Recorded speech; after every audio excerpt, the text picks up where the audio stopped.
Krishna Krishna Krishna Hare Hare Hare Rama Rama Rama Hare Hare।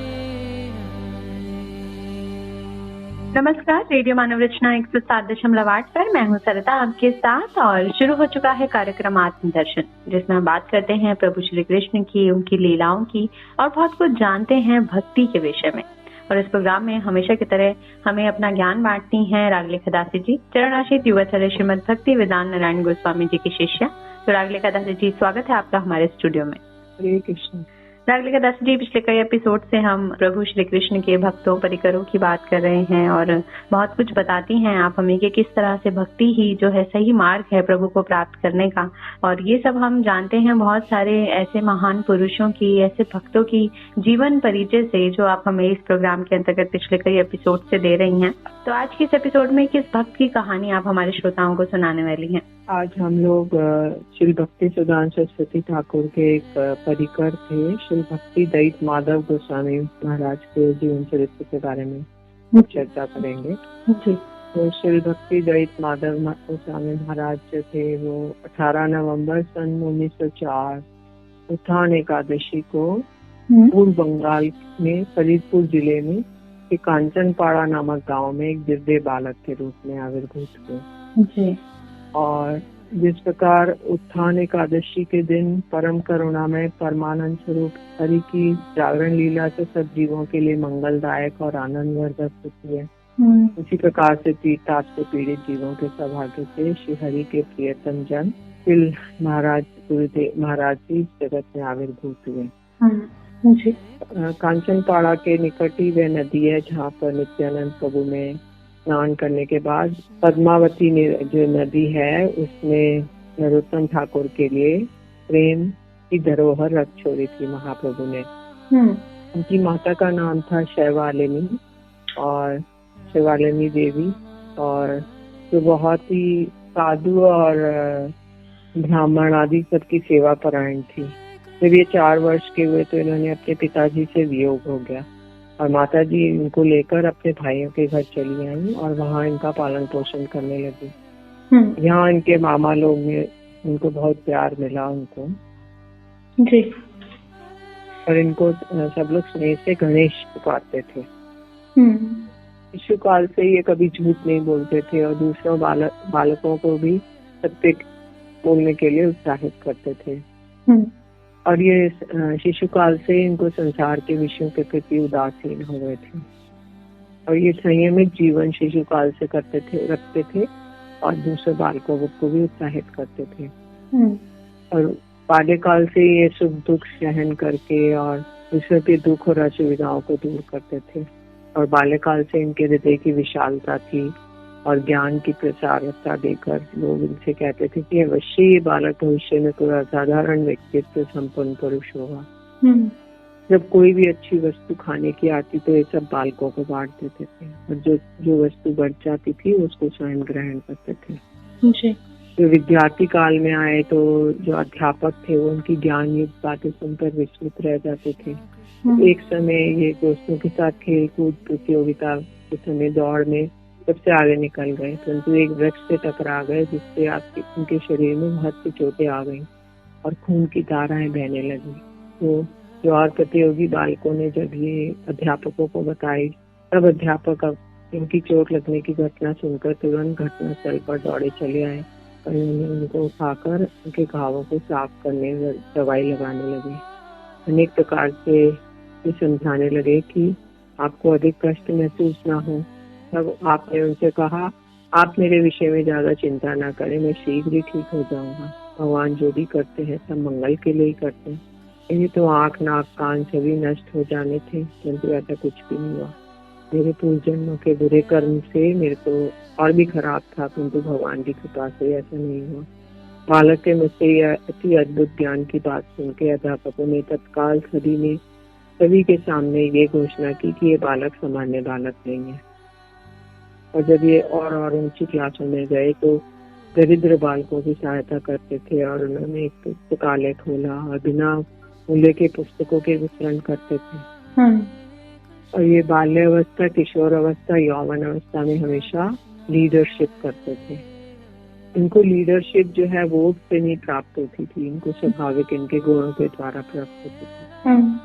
और ये खेलों में भी बहुत निपुण थे और सब खिलाड़ी इनको कैप्टन बना लेते थे। नाटक में भी अभिनय करते थे। तो ऐसा कोई क्षेत्र नहीं था जहाँ पे इनकी दक्षता नहीं थी। तो देश के स्वाधीनता आंदोलन में भी इन्होंने भाग लिया। तो ये आदर्श मात्र भक्त थे। माता जी इनको खूब शास्त्र ग्रंथ अध्ययन कराती थी और ये अपने आप भी उसके द्वारा पाठ करते थे। और ये धर्मपरायण माता थी। इस धर्म विषय में ईश्वर आराधना में उत्साह बढ़ाती। माता जी नियमित गीता का पाठ करती थी और 11 वर्ष की आयु में सारी गीता कंठस्थ हो गई। तो ये उच्च शिक्षा प्राप्त करने के लिए अपने गांव से कलकत्ता आए। कलकत्ता में इनका हृदय भगवान के लिए व्याकुल रहता था। तो भगवान को पुकारते थे और रोते थे जी। और भगवान की चिंतन में बिताते थे। तो एक बार गुरुदेव ने इन्होंने महाराज जी ने एक स्वप्न देखा और नारद ऋषि आके इनको सांत्वना दे रहे हैं और मंत्र प्रदान कर रहे हैं। और इस मंत्र में जब में तुम्हें सबसे प्रिय वस्तु की प्राप्ति होगी, ये बताया उन्होंने नारद जी ने। लेकिन स्वप्न टूट जाने के पश्चात बहुत चेष्टा करने पर भी वह मंत्र आपको याद नहीं रहा। मंत्र भूल जाने पर इनकी बुद्धि और मन बड़ा शोभित हो गया और दुख के कारण ये मोहित हो गए। अच्छा। संसारिक वस्तुओं से उदासीनता तो चरम सीमा पे पहुंच गई है। संसार को त्याग देने के संकल्प इन्होंने ले लिया। उस समय उनकी माता जी दुर्गापुर में रहती थी। माता जी का आशीर्वाद प्राप्त करने के लिए दुर्गापुर पहुंच गए।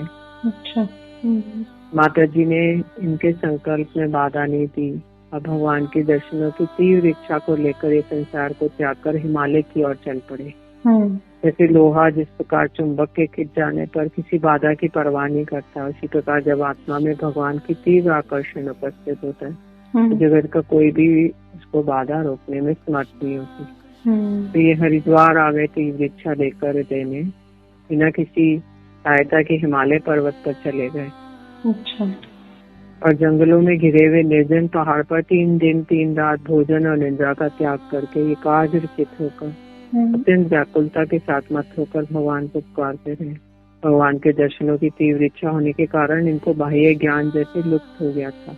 इसी तरह आकाशवाणी हुई, आप जहाँ पहले रहते थे वहाँ आपके होने वाले गुरुदेव का आविर्भाव हो चुका है, इसलिए आप वहीं उसी स्थान को वापस लौट जाइए।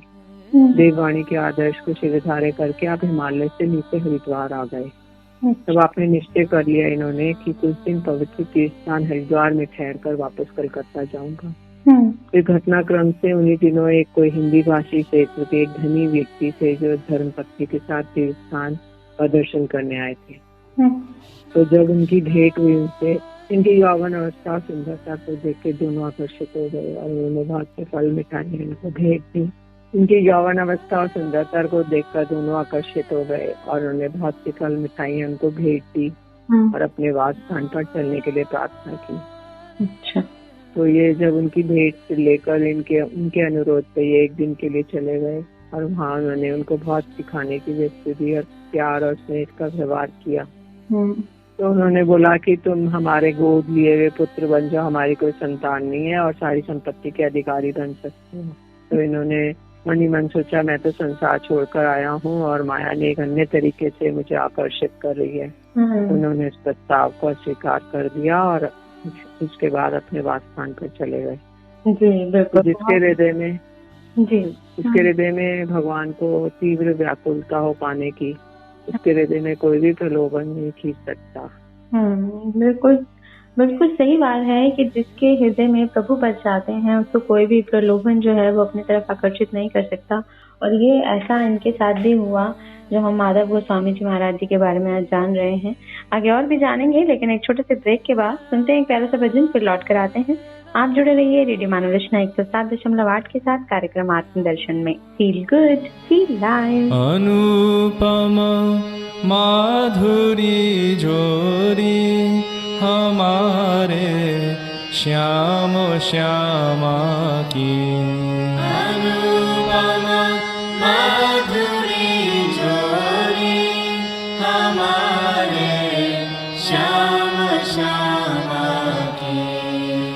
रसीली रस भरी अखिया हमारे श्याम श्यामा की। रसीली रस भरी अखिया हमारे श्याम श्यामा की। अनुपम माधुरी जोरी हमारे श्याम श्यामा की। अनुपम माधुरी जोरी हमारे श्याम श्यामा की। रसीली रस भरी अखिया हमारे श्याम श्यामा की। रसीली रस भरी अखिया हमारे श्याम श्यामा की।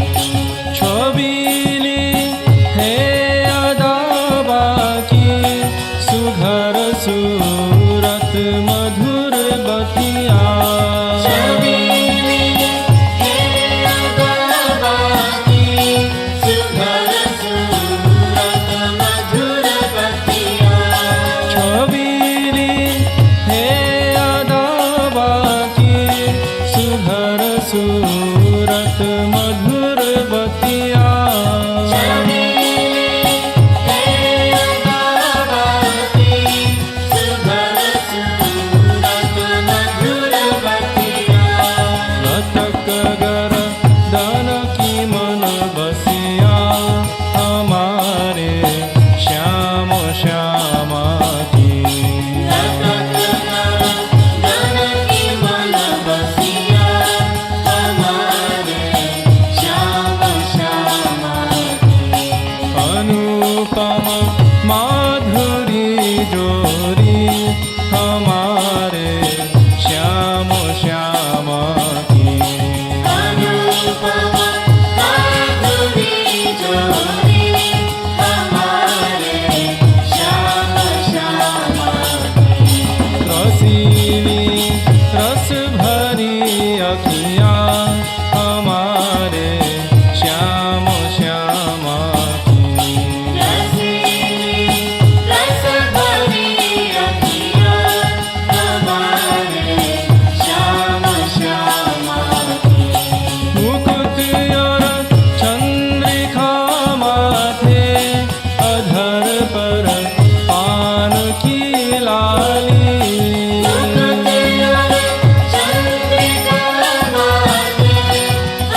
श्यामा की नहीं बरगद बने शोभा हमारे श्याम श्यामा की।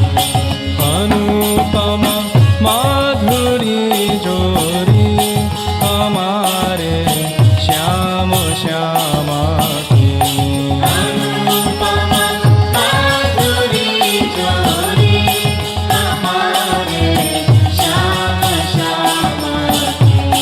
रसीली रस भरी अखियाँ हमारे श्याम श्यामा की रसीली रस भरी अखियाँ हमारे श्याम श्यामा की। नहीं कुछ लाल साधन की नहीं निर्वाण की इच्छा नहीं कुछ लाल साधन की नहीं निर्वाण की इच्छा। नहीं कुछ लाल साधन की नहीं निर्वाण की इच्छा नहीं कुछ लाल साधन की नहीं निर्वाण की इच्छा। सखी श्यामा को दो दर्शन दया हो श्याम श्यामा की सखी श्यामा को दो दर्शन दया हो श्याम श्यामा की। अनुपम माधुरी जोरी हमारे श्याम श्यामा की अनुपम माधुरी जोरी हमारे श्याम श्यामा की। रसीली रस भरी अखियाँ हमारे श्याम श्यामा की रसीली रस भरी अखियाँ हमारे श्याम श्यामा की। रसीली रस भरी अखियाँ हमारे श्याम श्यामा की रसीली रस भरी अखियाँ हमारे श्याम श्यामा की। हमारे श्याम श्यामा की हमारे श्याम श्यामा की। हमारे श्याम श्यामा की हमारे श्याम श्यामा की।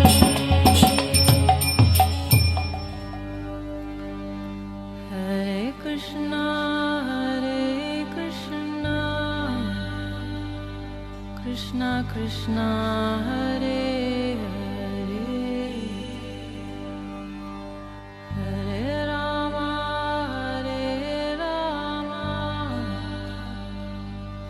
राम राम हरे हरे। स्वागत है आप सभी का एक बार फिर रेडियो मनोरंजन 107.8 FM पर। मैं हूँ सरिता आपके साथ और कार्यक्रम आत्मदर्शन में राग लेखा दासी जी। और आज जान रहे हैं श्री भक्ति दत्त माधव गोस्वामी महाराज जी के बारे में और किस तरह से भक्ति जो है वो प्रभु की भक्ति में जब कोई इंसान लीन हो जाता है तो किसी भी तरह का जो लालच है, किसी भी तरह की मोह माया जो है उसको जकड़ नहीं सकती। ऐसा ही एक बहुत सुंदर उदाहरण जो है माधव गोस्वामी जी के साथ हमें सुनने को मिल रहा है।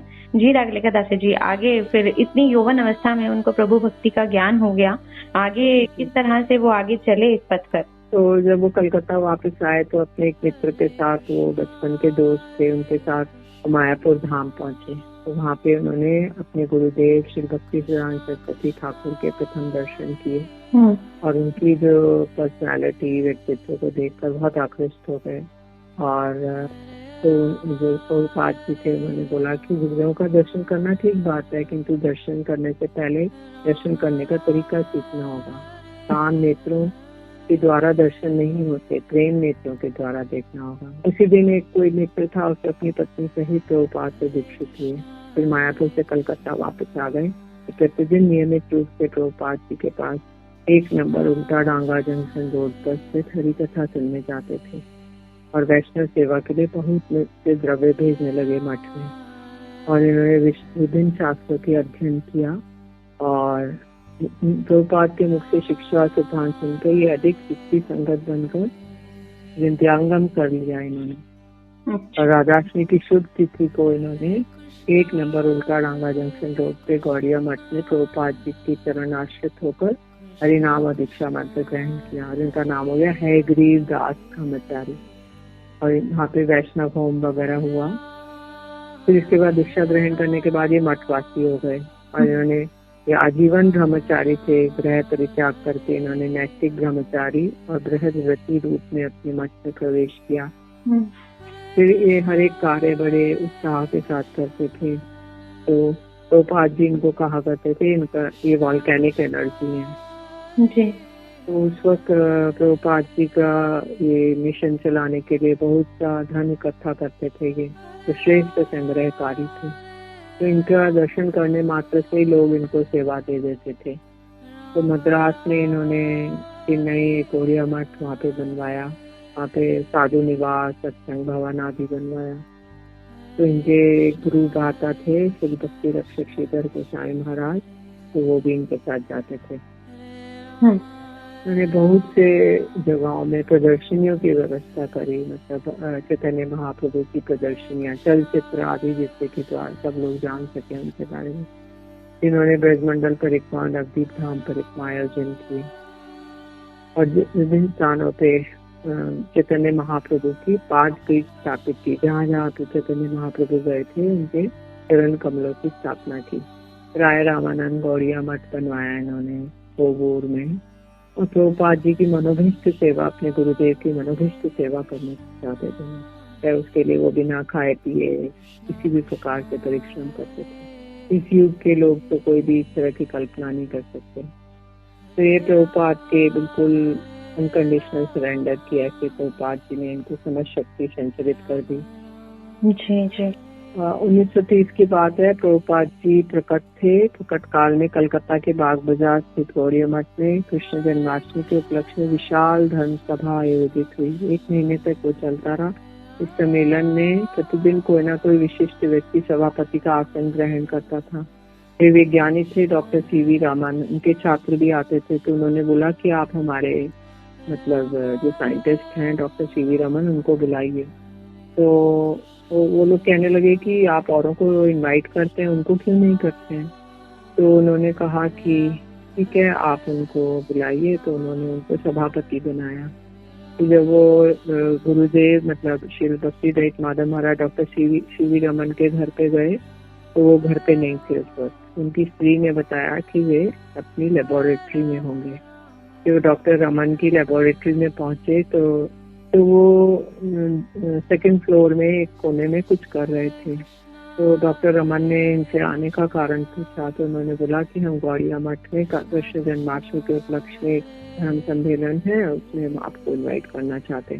तो उन्होंने डॉक्टर रमन ने कहा कि मैं विष्णु को नहीं मानता हूँ और जो मेरे को सामने नहीं दिखाई देता मैं उनको नहीं मानता हूँ। अच्छा। तो उन्होंने बोला आपके छात्रों की इच्छा है कि आप आसन ग्रहण करें। तो उन्होंने बोला कि आप मुझे भगवान को दिखा सकते हो। यदि दिखा सकते हो तो मैं जाऊंगा। तो श्री भक्ति दयाल माधव गोसाई महाराज ने कहा इस घड़ी के पीछे इस दीवार के पीछे मैं कुछ नहीं देख पा रहा हूँ। यदि मैं कहूँ इस दीवार के पीछे कुछ नहीं है तो क्या आप मेरी बात सच होगी। तो डॉक्टर रमन ने कहा नहीं तुम नहीं देख सकते परंतु मैं अपने यंत्र के द्वारा देख लूंगा। तो उन्होंने बोला क्या तुम भगवान को दिखा सकते हो। यदि दिखा सको तो समय दूंगा। तो श्री महाराज ने कहा कि आप जो वैज्ञानिक सत्य आपने अनुभव किए हैं आपके छात्र यदि आपसे प्रश्न करें पहले हमें वैज्ञानिक सत्य का अनुभव कराओ बाद में आपकी शिक्षा की ओर ध्यान देंगे तब आप उनसे क्या कहेंगे। तो डॉक्टर रमन कहने लगे आई शैल मेक देम रियलाइज। मैं उन्हें अनुभव करा दूंगा। तो श्री महाराज जी कहने लगे ना पहले आप अनुभव करा दें बाद में शिक्षा ग्रहण करेंगे। तो वो कहने लगे doctor Raman no they are to come to my process through which I have realised the truth. उनको मेरे प्रोसेस से आना होगा जिससे मैंने उसको रियलाइज करा है। अच्छा। वो 5-6 साल मेरे पास पढ़े तो मैं उनको समझा सकता हूँ। तो उन्होंने बोला, महाराज जी ने बोला कि ऐसे ऋषि मुनि लोग जो हैं वो लोग जिस पद्धति से आत्मा परमात्मा भगवान को अनुभव उन्होंने किया है और आप भी उसी पद्धति को अवलंबन करके देखें तो भगवान को अनुभव किया जा सकता है। तो वो कहते हैं आप तो वैज्ञानिक सत्यों के द्वारा आप छात्रों को अनुभव नहीं करा पा रहे, तो ये पारमार्थिक सत्य कैसे होगा। तो डॉक्टर रमन को जवाब न दे सके और उसके बाद कहने लगे कृष्ण संबंध में कुछ नहीं जानते, वहाँ जाकर वो क्या कहेंगे, शिष्य का जो जानते हैं उन्हें निमंत्रण करना अच्छा है। उसके बाद 1942 में इन्होंने संन्यास लिया और शिल भक्ति विचार जाजागर महाराज से और उन्होंने विपुल प्रचार किया जी। एक दिन इन्होंने सभी गुरु भाइयों के आगे प्रस्ताव रखा कि हम यहाँ के धनी व्यक्ति श्री गोवर्धन पुरी महोदय से मिलना चाहिए और मठ के लिए कुछ सेवा लेनी चाहिए। इस प्रस्ताव को सुन के सभी लोगों ने कहा नहीं, वो तो बहुत कंजूस व्यक्ति है, वो किसी को एक पैसा नहीं देते, तो वो आपका अपमान करेंगे। लेकिन महाराज जी फिर भी वहाँ गए तो उन्होंने उनको बोला कि देखा कि वो राधा कृष्ण की कुछ मूर्ति पूजा कर रहे थे, तो उन्होंने बोला कि आप हमें ये मूर्ति दे दीजिए, हम अपने मठ में रखेंगे। तो उन्होंने बोला नहीं, ये मैं नहीं दे सकता, लेकिन मैं आपको एक और मूर्ति का पैसा और उसका प्रतिष्ठा का वो दे सकता हूँ। तो फिर सब लोग बहुत प्रसन्न हो गए और उन्होंने एक मूर्ति को प्रतिष्ठित कराया मठ में। अच्छा। तो प्रतिदिन का वो सत्संग सुनने आते थे, धीरे धीरे उनको संसार आसार लगने लगा, भगवान का भजन करने लगे। उन्होंने सब गंदी आदतों को छोड़ दिया और सदाचार पालन करने लगे। जी, बहुत सुंदर। और देखा जाए तो बहुत पुरानी बात नहीं है, 1942 और 1904-5 आप इसी दौर की बात कर रही हैं जब ये आए भक्त, और इस कलयुग में भी इस तरह के भक्त हुए हैं जिन्होंने प्रभु प्राप्ति को ही अपने जीवन का लक्ष्य माना और उसी में ही अपनी पूरी जिंदगी जो है उन्होंने बिता दी। और आज इसका बहुत ही सुंदर उदाहरण हमने माधव गोस्वामी महाराज जी के जीवन यापन से जाना कि किस तरह से उनका जीवन रहा और कैसे उन्होंने प्रभु भक्ति की। तो बहुत ही सुंदर आज का प्रसंग, आज की कथा रही। तो आज के लिए श्रोताओं बस इतना ही, क्योंकि वक्त जो है आगे बढ़ने की इजाजत नहीं देता। तो श्रोताओं अगले एपिसोड में और भी बहुत कुछ जानेंगे रागलेखा दासी जी से, ऐसे ही वक्तों की कहानी। लेकिन आज के लिए रागलेखा दासी जी आपका बहुत बहुत शुक्रिया हमारे स्टूडियो में आने के लिए। हरे कृष्ण। तो श्रोताओं अभी के लिए हमें दीजिए इजाजत और सुनते रहिए रेडियो मानव रचना 107.8 पर आने वाले अन्य कार्यक्रमों को भी। Feel good, feel live.